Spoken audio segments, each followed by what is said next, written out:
ఈ వీడియోలో మనం భగవద్గీత అధ్యాయము 11 శ్లోకము 49ని పరిశీలిద్దాం.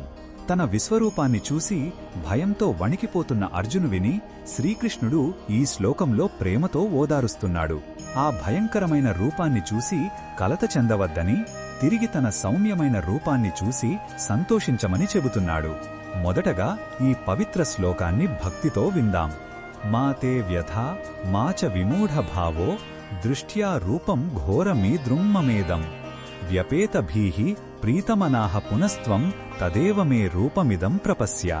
ఈ శ్లోకం అర్థమేమిటంటే, ఓ అర్జునా, నా యొక్క ఈ భయంకరమైన రూపాన్ని చూసి నువ్వు ఏమాత్రం కలత చెందకు, భయపడకు, నీ మనసులో ఎలాంటి గందరగోళానికి గురి కావద్దు. ఇప్పుడు నీ భయాన్ని పూర్తిగా విడిచిపెట్టి సంతోషకరమైన మనసుతో నీకు సుపరిచితమైన నా యొక్క పాత సౌమ్యమైన రూపాన్నే మళ్లీ చూడు అని శ్రీకృష్ణుడు అభయమిస్తున్నాడు.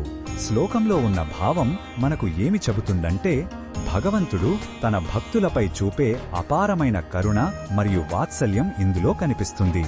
భగవంతుడి విశ్వరూపం ఎంత శక్తివంతమైనదో ఆయన ప్రేమ అంతకంటే సున్నితమైనది. తన భక్తుడు భయంతో బాధపడటాన్ని ఆయన సహించలేడు.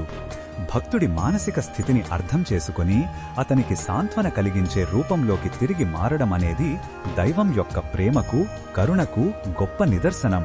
ఈ బోధనను మన దైనందిన జీవితంలో ఎలా ఉపయోగించుకోవచ్చు అంటే, కొన్నిసార్లు మన జీవితంలో చాలా పెద్ద కష్టాలు లేదా భయానక పరిస్థితులు ఎదురవుతాయి. అప్పుడు మనం భయంతో, గందరగోళంతో నిండిపోతాము.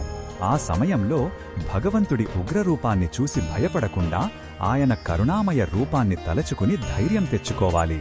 ప్రతి కష్టం తర్వాత ప్రశాంతత తప్పక వస్తుందని నమ్మి మనసును తిరిగి సంతోషంగా మార్చుకోవడానికి ప్రయత్నించాలి.